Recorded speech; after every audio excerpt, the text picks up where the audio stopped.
今天我们要聊的主题可能会戳中不少人的痛点，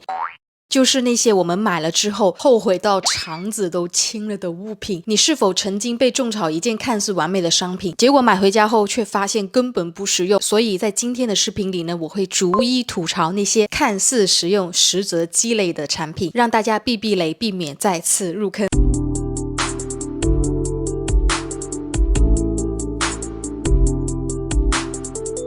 当时在我大学实习里呢，因为生活费有限，几乎每年都会搬一次公寓，物品淘汰率也很高，所以在购买选择上呢，是只要价格便宜划算我都会买。但是你们千万不要学我，都是年轻时犯下的错误。第一件我买过最不划算的物品就是来自 IKEA 的塑料切菜板，买的是一组2个，一共就几块美金的价格。当时想的是我就用来切蔬菜、切葱、切蒜，也用不了那种特别大特别厚的切菜板，所以就选择了这个。然而当我实际用下来，就发现问题多多。首先就是这种塑料材质很轻薄，长时间使用它之后呢，很容易产生刀痕。每次需要切菜的时候呢，整个板子就会在台面滑动，而且你要切比较硬块的食物，切菜板这样子能随意移动，会让整个过程非常容易切到手，它根本无法像木质切菜板那样子抓的比较牢固。还有个问题是什么呢？就是容易产生细菌。与其图便宜买这种切菜板，不如多花钱买一块质量更好的木质或竹制的切菜板，这种比较耐用。第二个也是我在大学时期买过最不划算的物品，就是全身镜。当时公寓里呢是没有镜子，想着方便自己搭配衣服，每天自恋一下再出门，就买了一个背后没有足够支撑力的款式，在 Target 买了这一款不到10美金的镜子。这个价格摆在那儿也就说明了质量不太可信哈。这款镜子轻巧方便，放在房间的角落里不占地方，它整个材质太薄了，站得不是特别稳。挂在门后面呢，每次你开关门，镜子都会撞击门的背面，也很容易晃动。如果你房间里满地都是东西，不小心碰到这面镜子也会随时倒下来。如果有个机会让我重新来，我会选择买二手质量好一点的镜子，或者是背后带有支架和挂墙式的镜子。请问你们每个人家里是不是都有一个专门放洗碗刷的沥水架呢？我用过的是那种吸在洗碗池边，也用过贴在墙面的那种。这2种沥水架都有各自的问题。第一种就是吸在洗碗池边的架子，每次要洗稍微大一点的锅呢，就会不小心把它蹭下来，又或者时间一久，这个架子的吸附能力没有那么的强。第二种是贴在墙面的架子，每次将洗碗刷放在上面后呢，底部的水就会流下来，你要用块布垫在底下吸干。那要是买的全包是没有缝隙的架子，那就是定期需要将里面的水导出来，不然呢就会产生细菌和很多脏东西，而且也无法真正做到彻底沥干。我认为更好的解决方案呢是选择一个能够确保稳定性和通风良好的沥水架，直接挂在洗碗池边，就是那种方便放上去取下来的架子。接下来这件物品呢，让我好好来说一说宜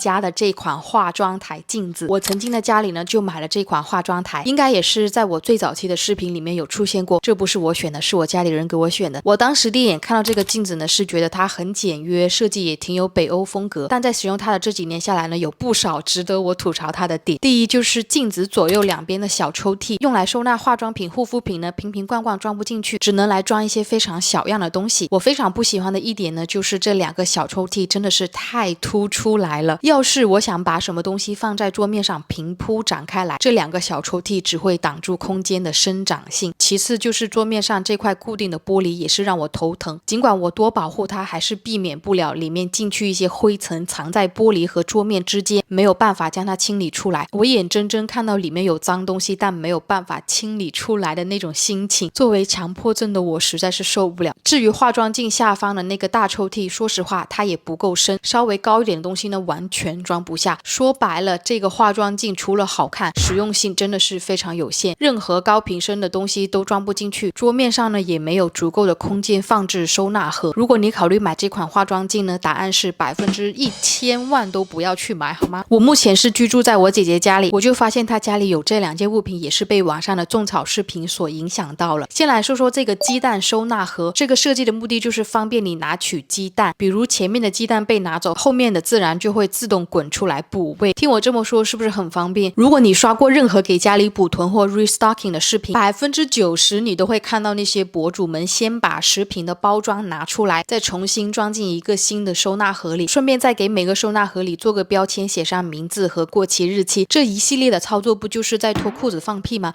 别放屁啊！完全多余的。那这个鸡蛋收纳盒呢，首先要你家的冰箱尺寸和鸡蛋盒的尺寸完全匹配，不然就会完全放不进去，太高的那层架子就会白白浪费它的收纳空间。我本人测验过的，虽然这种收纳盒设计看似自动让鸡蛋自己滚出来，对吧？实际上如果你鸡蛋放的不均匀，或者是蛋盒里面的鸡蛋已经不够多了，那鸡蛋并不会按想象中那样顺滑的滚出来，而是直接卡在中间，你要自己伸手进去拿。还有一点我也发现了，就是鸡蛋毕竟是易碎品，每当前面的鸡蛋拿出来，后面的鸡蛋就会滚出来的时候，产生一种撞击的行为，有小概率鸡蛋会被撞出裂纹。最后这件物品呢，是我姐姐新买的，就是自动挤牙膏神器。家里有2个小孩子，那小朋友呢还没有力气挤得出牙膏，他买这个神器呢是为了方便小孩子去使用，你只要刷头轻轻推进去，牙膏就自动出来，也不需要你去拧开牙膏的盖子然后再转回去。但是对于我们这种不是手无缚鸡之力的大人来说，这玩意儿它真的是个坑。它有个最大的 bug， 就是我完全看不到它挤出来的牙膏那个量有多少，而且不是每次都能完美的挤在牙刷的正中间，有时候挤得少了，有的时候呢就挤歪了，有时牙膏还会残留在里面，搞得乱七八糟。我在录这段画面的时候，刚好被我抓到了小朋友用完它之后残留下来的牙膏。